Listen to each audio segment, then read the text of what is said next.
Hi, my name is Judy Regini and I'm an independent consultant with Pampered Chef. And as with some of my other videos, I like to demonstrate how to make certain things or how to use certain things. Today it's going to be a combination of both. The recipe today is their Tuscan Style Herb Chicken. It's delicious. And according to the recipe, you start out with 1 cup of water. You add the mix to it. When I do that, I'm going to mix it with this. It calls for a cup of carrots. Now I cheated and bought the shredded. It calls for 3/4 of a cup of frozen peas. And it calls for 1 can of drained diced tomatoes. It also calls for 2 pounds of skinned chicken, which I already have here. And then it calls for 2 large russet potatoes. And so I'm going to use the Mandoline to show you how to use it. Now in this case, it won't do the dice that it requires, but I'm okay with that. What I'm going to do is make them kind of like French fry, and then I'll cut them up as I need to. So what I'm going to do now is move the camera so that you can actually see what I'm doing. Hopefully you won't get seasick from all the movement.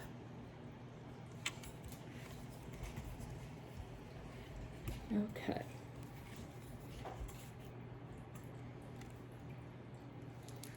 So first thing I'm going to do is I'm going to add the mix to the water and get it mixed in. So it calls for you to cut it, and it's now cut.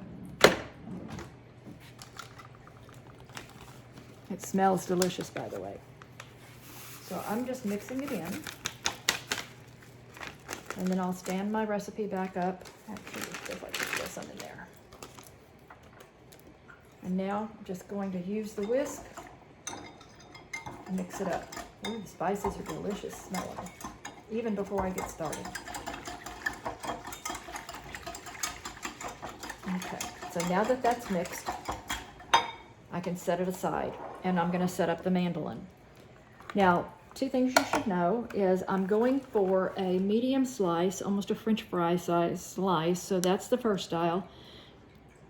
And then the bottom dial is how thick or thin you want it. So I'm going with, again, a French fry kind of thickness. So to use this, you simply pull out the foot and it'll snap in place, just like that.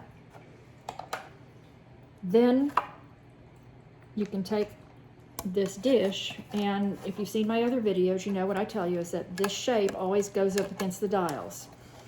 And this V in here goes against the foot there. So you just slide it till the V sits in, and it's now in place. The other thing I'm going to do is turn it so you can see it, is that it secures the blades when it's not in use so that they don't get dinged up.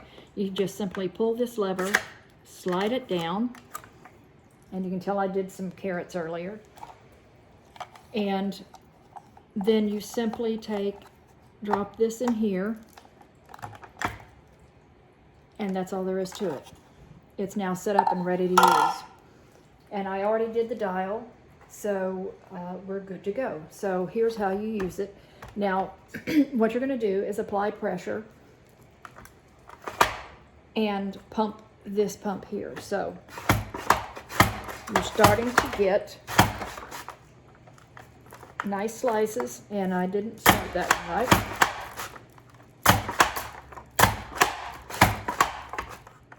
A thicker potato is a little bit tougher to do. Once it gets into the dish like that. So sometimes some of you stronger people probably won't have a problem with this, but as it gets to the thick of it, it's real easy to have to hit it twice. So then you've got that piece left. But this is what I've ended up with, this size potato. And you saw how fast that went. I could not have done it by hand that fast. So here's the second potato going in. And some of them are trying to make the getaway.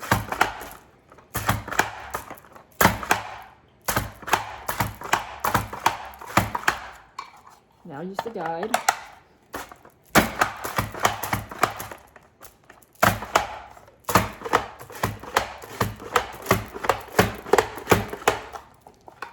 And just like that, 2 potatoes are done. So, done with the mandoline. So basically it tells you to layer in the vegetables. So I'm going to start with the potatoes because they are the most dense of the vegetables. I'm using just the regular pan, and it has been oiled.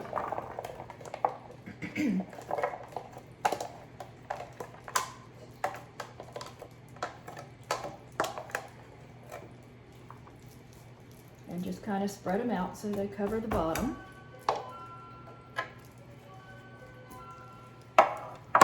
Next thing they want you to do is put all the other veggies in.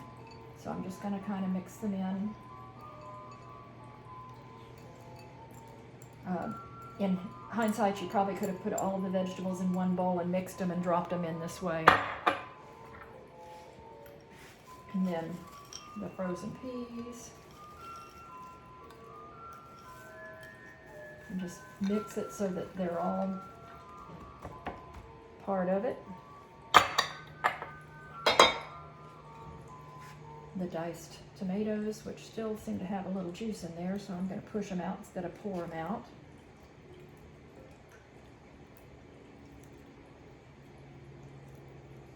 And yes, you heard Christmas music just then. My clock plays Christmas music all year long. So then I just spread it out.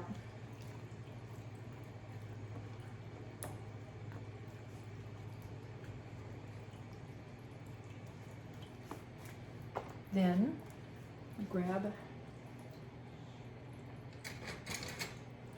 I'll just use a fork. And it says to, quote unquote, nestle the chicken down into the vegetables. So I'm just gonna move these. I just got chicken medallions because I wanted smaller pieces of chicken for the meal. And I'm trying not to touch it for healthy purposes and just so that I don't come away with the chicken juice on it and then touch other things. So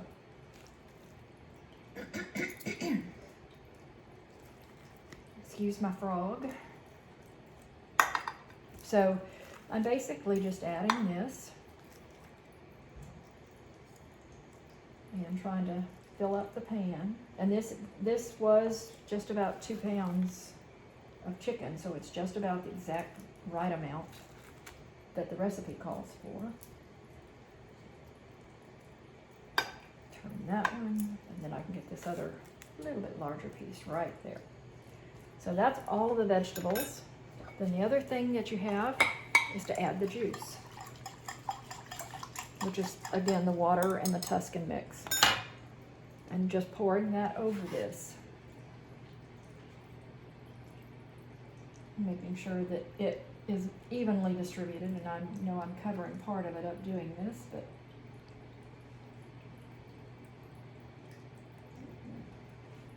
so get the rest of this spices in there. I hate to not include them. And that's really all that it takes to put it together. It says after that, you make sure that it's evenly coated, and that's why I poured it the way I did.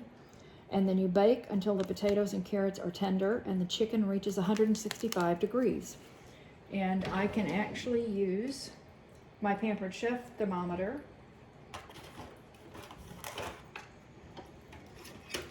Which is this one, and if I wanted to, I could actually, because it's magnet, I could put it in a piece of chicken and then stick this to the outside of my stove, and then it would alert me when it got to the right temperature. So it says to bake for about 35 to 40 minutes. So I'm going to set it for 35 minutes and then I'll come back and check it. So watch, when you see this video posted, watch for pictures and I'll show you what it looks like after it's done. I hope you enjoyed this, and I'll see you soon. Bye now.